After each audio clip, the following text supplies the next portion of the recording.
Hi, welcome to our third class on this platform. And in this class I'd like to cover how meditation and mindfulness is carried into daily life and the eightfold Buddhist path for living and transforming our body, speech and mind into a skillful way to create peace, meaning and compassionate action in our lives. But first of all, once again, let's start by meditating, by reconnecting with that state of peace within ourselves. So just close your eyes.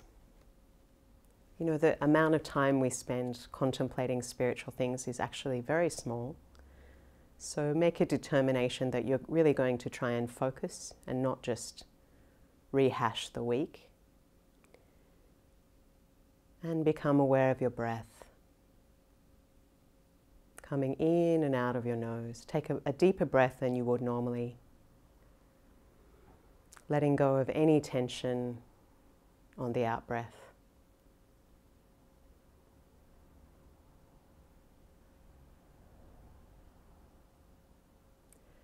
So you can pause the video here and meditate for 15 minutes. Always remember, whenever a thought comes, to just let it pass and return again to the breath.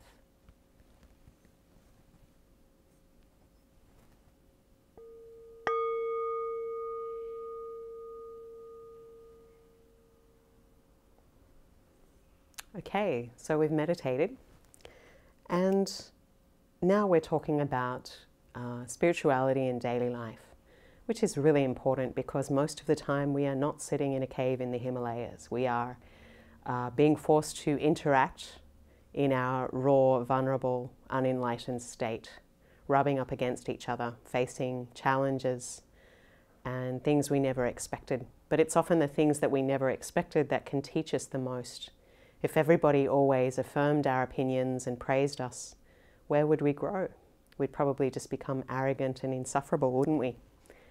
So the Buddha was a prince who was born 2,600 years ago in India, and he left his kingdom behind in order to seek a way of peace, because he saw the four messengers, which is birth, old age, sickness and death, and then he saw a monk, a spiritual seeker. But the good news is you don't have to leave behind a kingdom. You can find the kingdom inside. So the first path of Buddhism in terms of daily life, in terms of spirituality in daily life, is called the Eightfold Noble Path, and it begins with right understanding or right view. So motivation, view is important. If we have the view that, that we should just kind of manipulate people and screw everybody over and be dishonest, it's going to create a lot of unhappiness and suffering and confusion in our life. So having this motivation that whatever we do, that it's to have a benefit for others and a benefit for ourselves in a positive, wholesome way, and it does no harm, because we are intimately connected with all beings. So an attitude of compassion. If your motivation is compassion and you're well informed about the best way to help others, and not just patronizing from your point of view, but asking people what they need and understanding the issue fully before you take action. But really right understanding is understanding the Four Noble Truths, which is the first teaching of the Buddha, which is suffering. It sounds a bit depressing, but another way of looking at it is the end of suffering, which is happiness. So suffering, which is, birth, old age, sickness, death, but also losing what we have, meeting people we don't like, the fact that everything is very uncertain, that we're confused, that we're not in union with our own innate wisdom. So suffering, the cause of suffering, the state beyond suffering, and the path leading to the state beyond suffering. So the cause of suffering is ignorance, which is not understanding our interconnectedness or the emptiness of a permanent separate self, which I spoke about in the previous class with our non-self elements, and how emptiness is fullness, that we exist as an impermanent continuum of mind and body awareness carrying the seeds of karma, but that we don't have a permanent separate self. And another example to explain this is, for example, a piece of paper. So if you look at a piece of paper, it functions as paper, and most people agree it's paper. But you don't look deeply to see the sub-elements, the non-paper elements. For example, if there was no earth to grow the tree, if there was no sun, if there was no rain, if there was no logger, no logger's lunch, no Chinese people who invented paper, then paper would not be possible. All of these things have combined to bring us paper. And after a piece of paper is used, it's recycled. It could become toilet paper, it could become a cardboard box, it might become an organic coffin for some hippie. And if you burn it, it will go, it becomes gas. And if it goes into the sky, it might recombine with some water particles and come down as rain. And that is why a Zen poet could say, "The tears I cried yesterday have come down as rain." There is this intimate, sacred, mystical connection between ourselves and all others. And that's why love is such an important part of the purpose of life. Because to love others is to love ourselves is to love others, to care for others. So when you look at the paper, you shouldn't just see the paper, you should see this is a collection of elements in a constant state of flux. And I think physicists pretty much agree that's how reality is anyway. So when we understand that we're interconnected to everything, we don't live in a petty, small-minded, self-grasping, suffocating existence. We have big sky mind, and we can allow things to arise, abide, and dissolve, and we're not constantly like a feather in the wind. We have stability, we have resilience, we have equanimity and peace. Equanimity is not a form of apathy, but rather a radical aliveness that is neither suppressing nor acting out. And compassionate, wise, balanced perspective, informed by peace. Okay, so the Four Noble Truths, we're on the second one, and the third one is the state beyond suffering. So once the self-grasping ignorance, that grasp at a permanent self, is removed, there is enlightenment, which is, the luminous Buddha nature, pure nature, that is liberated and doesn't take rebirth anymore. And then there is the Eightfold Noble Path, which is the fourth Noble Truth. So suffering, the cause of suffering, the state beyond suffering, the Eightfold Noble Path, or you could say happiness, the cause of happiness, the state of complete happiness, and the path leading to happiness.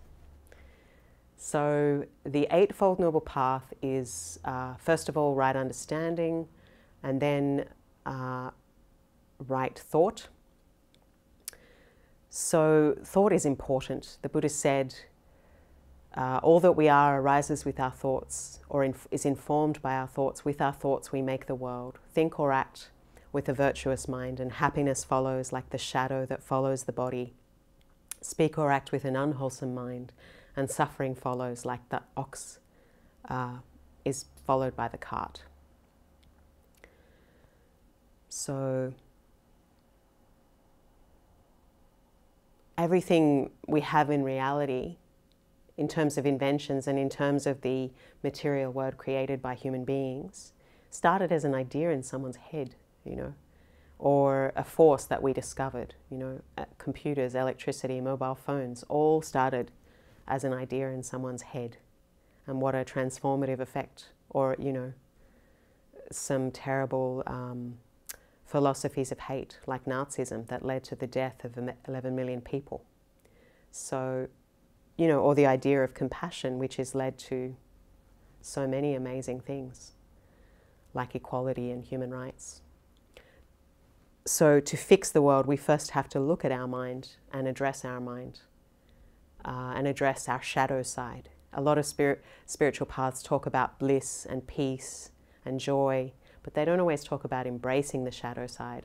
But there is, in fact, a lot of energy tied up in desire, anger, ignorance, indifference, that if it is liberated, that's kind of the logic of Vajrayana or Buddhist Tantra, is that those energies, if they can be purified of ego, can become a tremendous force for good, for transformation.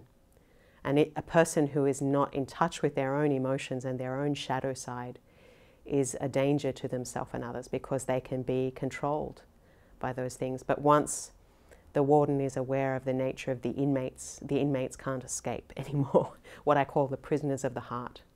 And you can invite your prisoners of the heart up to come and have a cup of tea. And if you don't allow them to smash the furniture, you just let them talk until they have nothing left to say. Eventually they'll walk out, they'll be free, they'll be out of prison, and they'll be reformed. They can become your allies.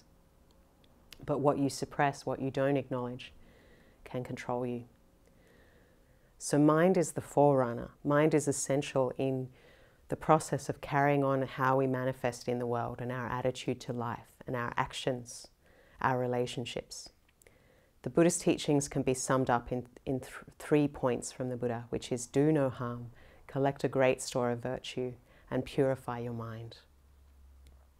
We can't be happy if it's like there is some dirt on the filter of our lens or our glasses. Everything we see will look dirty. So likewise, if our mind has a lot of overthinking, projections, unresolved issues, and just too much negativity or unwholesomeness, it's definitely going to not put the course of our life in a good direction, because we're acting out of a place of lack of awareness, lack of self-awareness. In terms of right thought, we want to cultivate virtuous states of mind, like loving kindness, like generosity, like compassion, like understanding, like patience, like effort. And we want to, positive states that have arisen, we develop them, we contemplate them, we increase them more. I mean, how often do we in the West rejoice when another person gets something good?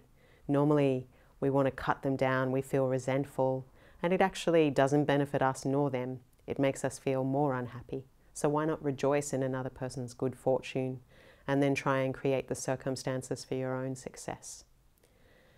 In terms of letting go of unwholesome mind states like hatred, aversion, indifference, ignorance, too much craving, too much attachment,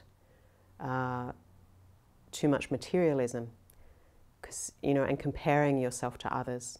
These things don't lead to happiness or well-being. So when they arise, we notice. It's kind of like a thief has entered the shop and we start watching them and following them around the store. You're here to take my happiness and sense of self-esteem? I don't think so. That sometimes comes up on social media. Oh, look at what they're doing. But we all know that what people post on social media is not their real life. It's just the best minute of their day, not everything that happens. So don't live your life by other people's standards, because other people's standards are for them. They may not make you happy. You have to determine your own standards and create happiness for yourself. So cutting off unwholesome states of mind and cultivating positive, wholesome ones instead. Not just like blind positive thinking, like I feel depressed but I'm pretending everything's okay, a form of denial. Not like that. It can certainly be a form of violence when you tell someone who has legitimate suffering and oppression that they should just think more positive. You have to understand the systemic oppression they're experiencing and how that can be turned around. And it's usually, not as simple as just telling them to think positive. But what we mean here is uprooting unwholesome mind states and not following them, and cultivating spiritually virtuous, wholesome, uplifting mind states like gratitude, like loving kindness and so forth. And those negative mind states, noticing they've come and not holding on to them, not making them last longer. But it's okay when you're not feeling okay to just sit with those feelings, but just don't drown in them, is the thing. Like a surfer can ride the wave without being completely tumbled by the wave. That's the difference. You're riding the wave instead of being drowned by it.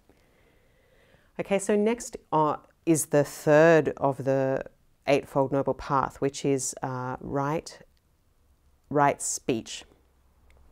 So speech is very powerful. I mean, if you think of like Martin Luther King's speech, "I have a dream," what an amazing moment in time that was, you know, that we will sit at the table of brotherhood and sisterhood. The landowners and the children, descendants of slaves, will sit at the table of brotherhood and sisterhood. That my children will not be judged by the color of their skin, but by the content of their character. You know, what an amazing, probably the best speech ever. And then there are other speeches, you know, by people who created mass genocide. So speech can create love, or it can create dissent and prejudice. And you'll notice that in the stages of genocide, how people are, a minority group is slowly referred to as animals. They're not referred to as people. And how that can lead to so many terrible consequences. So speech is really important, that how we name things, how we phrase things, how we victim blame, or how we empower people. So in the Eightfold Noble Path, right speech is avoiding 4 kinds of speech and practicing the opposite of those. So avoiding lying. But you know, if you want to tell someone the truth, make sure it is the truth and not just your opinion. And make sure it's beneficial for them. You know, is it going to help them? Is it uplifting? Does it heal them? Does it nourish them? Is it useful? And if you have something difficult to say, try and sandwich it. Say it in a way that they can hear it at the right time. Or silence is golden, you know. And then also not spreading false news or things that you don't know to be true, you know, or exaggerating something. So the next one is harsh speech, you know, which is kind of cruel, malicious, aggressive, abusive speech. And there's a certain person we can think of that is very popular on Twitter right now, who is very good at that. And then we have, you know, so then we have avoiding divisive speech, which is where you slander someone or you try to turn people against each other for your own advantage. So instead of slandering and dividing, you bring people together, you water seeds of happiness in people. And it's amazing, people who are quite negative or depressed, you know, just sprinkling a little bit of kindness there, you know, because sometimes they're like a plant in the desert. They don't believe in themselves. Nothing has gone right in their life. You just sprinkle a little bit of hope and compassion there. And you say, I'm on your side. I hear you. I believe you. It can have an amazing effect, like rain in the desert, you know, that person can blossom. Because if you change the circumstances of someone's life, their social, spiritual, economic, cultural conditions, they can reach their human potential. And then finally, we want to avoid gossip and meaningless speech. So there are whole industries devoted to gossip and meaningless speech. But we can see what happened to Princess Diana, you know, the most hunted woman, our insatiable desire to see what she ate for breakfast and who she was dating led to her death. So, you know, it's not a good thing when you're lost in meaningless things, that you can't have deep interactions. I mean, how would the world be if we actually answered the question, how are you, with authenticity instead of, I'm fine? You know, if we actually meant it, like we cared how someone is, and we were honest and open and vulnerable, obviously with people who are trustworthy. But there is no weakness in showing emotion. It's essential to mental health and well-being. You know, people always talk about how terrible obesity is and how terrible smoking and drinking is for, you know, killing people, having a short life. But the biggest killer and the biggest thing that cuts people's life short is actually a lack of meaningful connection. So if you are not connected to your own emotions and able to show emotion and to be vulnerable, you are missing out on life, you know. And this whole masculinity thing we have, where someone has to be tough, where they never can show weakness or be unsure, it's bad for women and it's also bad for men. So we need to stop telling young boys to be tough, to man up, to not cry, to not be a sissy, because men have feelings too, men can be vulnerable too, men don't have to have everything together. And it gets to the point where people can only express rage and lust, and that has terrible social consequences in terms of violence and male suicide. So having emotional intelligence, having vulnerability, being, your own therapist, being aware of your own emotions and respecting other people's emotions, not ridiculing them for showing emotions or uncertainty or suffering, but holding space for yourself and others is very important. And investing in community is very important. Investing in mental health and kindness and friendships. So we've talked about right understanding, right thought, right speech, and then comes right action, which is avoiding killing, because what do all beings hold as most sacred? It's their own life. And, killing in subtle ways, like by buying products that kill, or that are in a system where a person's life is stolen because they're working too many hours or they're not being paid properly. And instead of killing, cherish life. Create well-being for yourself and others, because life is very precious and uncertain. And then instead of stealing, which is taking what is not given, and I said, in a way, polluting the environment is stealing the future of your children. It's stealing the common good. In a world where it's every man for himself and people don't want to pay taxes and care for the vulnerable, civilization is destroyed. Civilization is only possible when there are human rights, when the vulnerable are protected, when there is a certain degree of safety net for people who fall through the cracks. Don't steal what is the common good, and care for the community.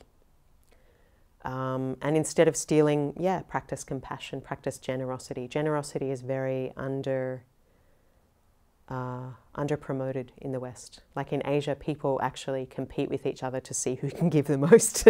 But in the Western countries, it's like, how much is he giving? I'll only give that much. Or we regard spiritual teachings as a kind of commodity rather than a priceless exchange. If you want to keep a spiritual tradition alive, you need to invest in community and not just buy the product when you feel a personal need for it, because we have to think of the long-term preservation of these spiritual teachings and keeping it alive as a community, of putting it into practice. What does spirituality look like in society, in families, in relationships? There's got to be a lot of consent, love, understanding, affection, accepting of differences, And these things, the world is crying out for these things. So this is very important. Practicing generosity, giving Dharma, the truth, the spiritual truth, giving freedom from fear, including providing a safe space for people fleeing terrible human rights violations, safe space for women fleeing domestic violence, orphans, sick and elderly people, and generosity in terms of material goods as well. But they say the gift of Dharma excels all other gifts.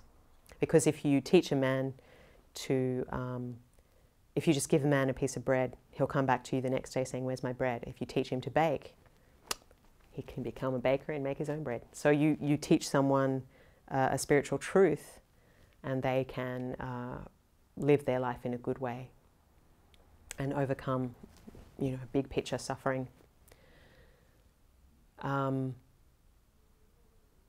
It's interesting in the spiritual path, it's like people come to you going, "I'm stressed out, I'm suffering, like I have a cloud over my head." But then as you go into, there are many portals into the spiritual path, but then you see it's like opens out. and you realize it wasn't the clouds all along, but it was you not seeing the infinite blue sky, the pure nature. So you thought, I need better clouds, I need to deal with my life in a better way, but actually you need to connect with a higher source in a better way. You can't just get the small garden bed right when the jungle is just there. You know, so don't worry so much about tending the small things. Tend to the big things first, and then the smaller things also pan out. Yeah, so don't kill, don't steal, don't commit sexual misconduct. So this has become a big issue in the Me Too times.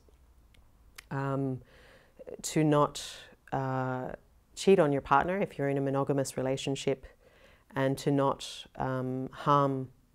molest children, or to sexually abuse your students if you're in a position of power. To not exploit people, to not support human trafficking, or, you know, forms of sexuality that are creating suffering and misery and objectifying people, but that are consenting, respectful, inspiring, and looking at sex as a way to intimately, lovingly connect with another person, not to dominate or overpower them, or take out your aggression on them, or your unresolved issues. Women don't owe men sex. Women don't owe men beauty. It has to be a mutual, consenting, loving exchange, a deep form of vulnerability. And, you know, protecting survivors of sexual violence is also very important, not victim shaming. It's astounding to me how much victim shaming and rape culture still exists, which is the very opposite of anything to do with spirituality and non-violence. These things don't go together. If someone is sexually exploiting their students, no, they don't go together. Get out the door. Someone should have their desires under control and not harm people. In regards to sex, do no harm, and use it as a form of love. And then finally, no taking intoxicants. So that's a hard one for some people who like a glass of wine at the end of the week. But if you think about around the world how much is spent on alcohol, and how many domestic violence disputes are fueled by alcohol, how much violence is fueled by alcohol, how much, especially in developing countries, how much money is spent on alcohol that should be spent on food, education, and healthcare. So if you can give up alcohol and drugs, it's better to have a clear mind as well. But if you insist on drinking, drink in moderation, and don't use it to numb your emotions. So this is right action, you know, which is really live with compassion and do no harm, and see others as an extension of yourself. Do unto others as you would have them do unto you. And not just that, pay it forward, you know, leave the world a better place than you found it, because you know, really compassion benefits the giver and the taker. So then there is right livelihood. So there are 5 kinds of jobs that are not recommended for Buddhist or spiritual people, which mostly around harm, which is, this is a bit of a controversial one, is to avoid, well, okay, you want to avoid trading in slaves, in weapons, in poisons, in intoxicants, being a butcher, and weapons. Did I say weapons? Yeah. So trading in slaves, trading in drugs, trading in weapons, trading in poison, being a butcher, selling alcohol. These are the jobs to avoid because they cause a lot of harm. Of course, so it's not so black and white. For example, if you own a vineyard, you know, is that a bad thing? The French don't think so. But, you know, looking carefully at where your product is going and how people are using it. You know, there could be people who appear to be doing something good but are actually using it in a very unwholesome way as well. So we have to carefully, I mean, we certainly carefully have to look at how we can modify yoga and mindfulness, you know, to create more suffering and exploitation and materialism, spiritual materialism. Yeah, so do no harm. And you know, there are so many jobs that are really beneficial, that serve the community and that don't pollute the planet and that create well-being and uplift for the greater good, you know. Liberate those not liberated, release those unreleased, relieve those unrelieved, and place living beings in nirvana, as they say. And then we have, I mean, I think in terms of right livelihood, caring for the environment. I mean, the whole idea of capitalism is not really sustainable. The idea of infinite growth on a planet with finite resources is so problematic. So in terms of creating money bubbles, it would be better to look at the real economy and the real resources that are being traded rather than creating money bubbles that can lead to, you know, people losing their pensions and, you know, because of the greed of some investors. And putting, you know, very often with investment, people put the welfare, they want the high stocks at the expense of paying a livable wage and having uplifting working conditions. So there are just certain things that should be controlled by the greater good and not privatized, like healthcare, like pensions, like disability support, single mothers and so forth, homelessness, you know. I mean, really, it's crazy that in a country where we're developed that anyone should be homeless. Okay, so then there is right effort, which means engaging in the effort to practice the spiritual path, to cultivate virtuous states of mind that have not arisen, and to let go of unwholesome states of mind. It's astounding how much discipline is required to get into the habit of exercise and meditation, because we always find one more thing to do. Like, have you found yourself vacuuming and dusting or scrolling through Facebook when you said you would be meditating? And I think it's a way, it's like the ego is a little bit afraid it might die. So it's like, no, no. Or the other evil is that you develop a spiritual ego. So your whole spiritual practice becomes about becoming this holy person with all of these, you know, Lululemon tights and cultural accompaniments, like I've got a Lhasa Apso dog and the Dalai Lama visited my house, you know, which have nothing to do with the radical transformation of the heart and being humble and kind and acknowledging your wounds and healing them. So right effort, it requires effort to face your own darkness, your own unresolved issues. And that is where effort comes in. So the mind is not like, it's not like exercise, you know. The mind is a very subtle thing. So if you're violent with the mind, if you push it and force it, it will rebel, it will react, it will have a backlash. So you have to be very gentle with the mind, not ambitious, not comparing yourself to others, just letting go. You know, in your meditation, just letting go. Not in your life, obviously. I mean, there are certain things where you just can't let go. And there are other things where you can let go. But you have to take responsibility as well. So the effort is not too tight, not too loose. It's a process of letting go, but it's also a commitment to awakening, a commitment to come back to the cushion again and again, even when what you're going through is not always blissful and inspiring. You know, people get upset if they meditate for a few weeks and they don't get a blissful experience, they don't see lights, they're not flying through the sky. They're like, but it was so much more exciting in that spiritual autobiography. But actually, you don't expect a check on the first day that you go to work. You get the check at the end of the week or at the end of the month, right? And you have a lot of days before you get paid. So likewise with meditation, you have many days where it's just like, oh, this is so boring. What am I doing?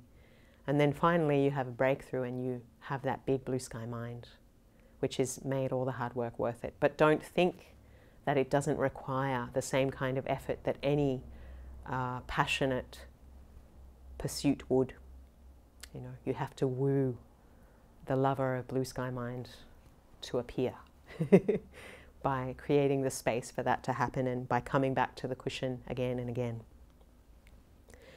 And after right effort, we have right concentration, which I spoke about in the last class about calm abiding. So a great thing is the breath, or perhaps the sensations in your body, or even like a little Buddha statue or a candle flame.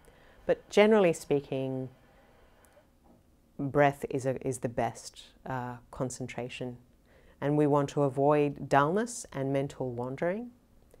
And we want to avoid attaching to pleasant experiences. A lot of people have a breakthrough experience and they spend the rest of their life trying to recreate that, you know, chasing after a special experience and being attached to that and building an ego around that. You know, just be humble and allow illusion to fall away, which can be a little disturbing, but very interesting. I call it the unbearable lightness of being.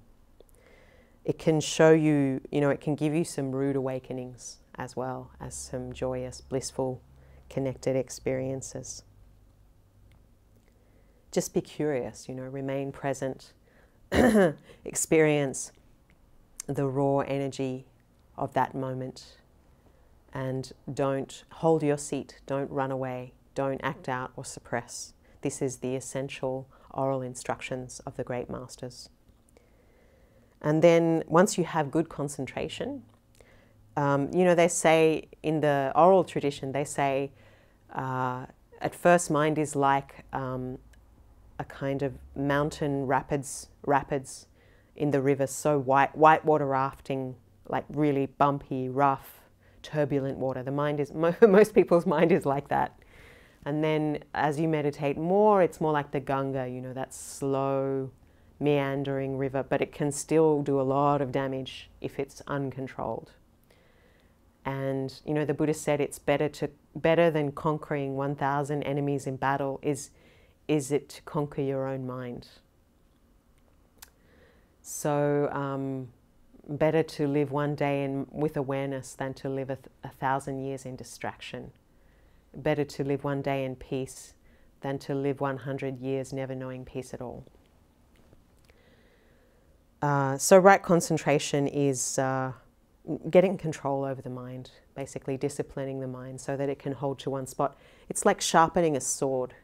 And when you finally have the mind sharp and clear, you can cut through the roots of delusion, keeping you trapped in birth and death, or trapped in unwholesome, unuseful ways of being.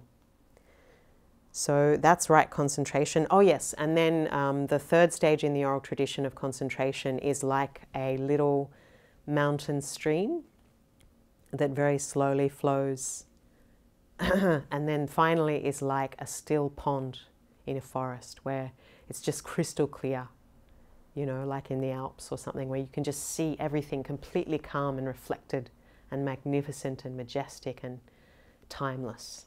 That is the ultimate pinnacle of concentration, samadhi. But concentration on its own is blissful, but not enough to liberate you completely. What you need to do is cut through the roots of delusion and self-grasping to understand the interconnected nature of things once and for all. And that is why we need the final of the Eightfold Noble Path, which is right wisdom. And when we say wisdom, we mean the wisdom understanding emptiness, which I've already talked about. Emptiness is fullness, non-self elements, and really that topic is something they study for years in monasteries. But yeah, we're talking about letting go of the cocoon of selfhood to see a greater interconnectedness, not in the sense that we are one, because we still have a mind stream that goes life to life. But it's not permanent, it's changeable and affected by conditions. And yet there is the knower, the observer, you know, the luminous awareness. That is peace, that is the deathless. That is right wisdom. So that is the Noble Eightfold Path and the Four Noble Truths.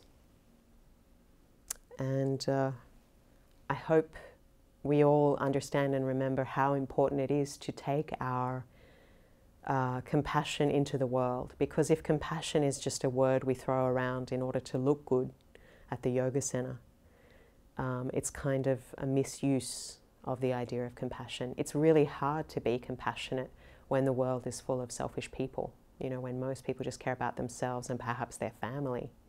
But, you know, everything that's wrong in the world happens, like bad things happen when good people do nothing. So today, 35,000 children will die just from poverty-related illness and hunger.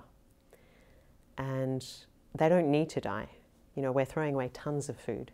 It's just due to apathy and selfishness. Today, 30,000 girls will be married below the age of 18. You know, so really, and the gap between rich and poor in America is almost at the same level it was in the 1920s, you know. So it really, the world, I mean, global warming, so many issues. And you may think, oh, it's too heavy, it's too overwhelming. But don't think about what you can't do. Don't find out the bad, inform yourself of the facts. Don't be afraid of it. Don't, you know, create a space every minute, a few minutes a day to just stay in touch with what's going on in the world, because you have a duty as a citizen of the world to care. But don't care so much that you feel helpless. Choose a topic that is important to you, whether it's the environment, whether it's women's rights, whether it's emotional intelligence and healing for men, and pursue that. And, you know, devote a few hours every week to a cause greater than yourself. And if everybody did that, the world would be okay. So I do believe in the power of compassion. I do believe there is hope for humanity. And I really believe it's so important to not other people, to realize that they are fundamentally the same as us, even if they look different. We all want to be loved and understood and live in peace. And if we don't, we're probably a bit sick and need help.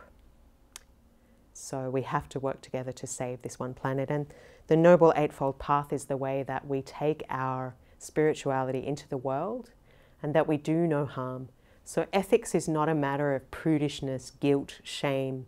It's a matter of undertaking the training willingly yourself, because you see it's the most intelligent way to live that won't lead you down roads of suffering and confusion. Don't just think about the short-term profit and happiness. Think about meaning.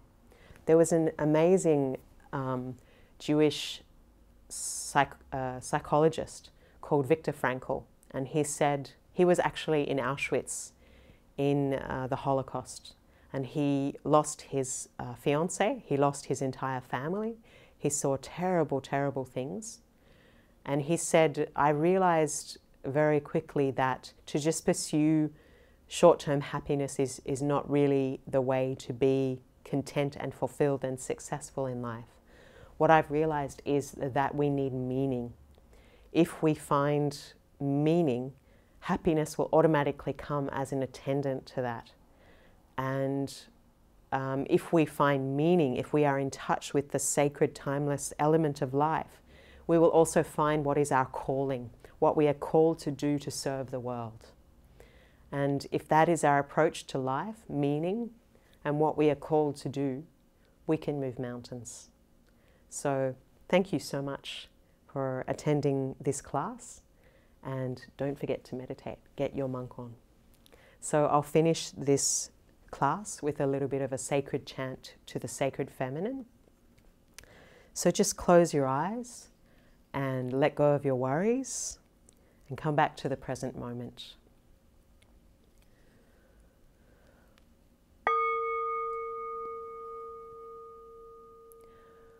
Machig mala sol wadeb, machig mala sol wadeb, machig mala sol wadeb, machig mala sol wadeb. Karpom gijin gilob, marpo gijin gilob, ngunpo hun gijin gilob, kusun tu gijin chen pub. Mayum chen go pa Shan Topa Shang Umachi Mala Solwadeb Ummahung Pe Pe Pe.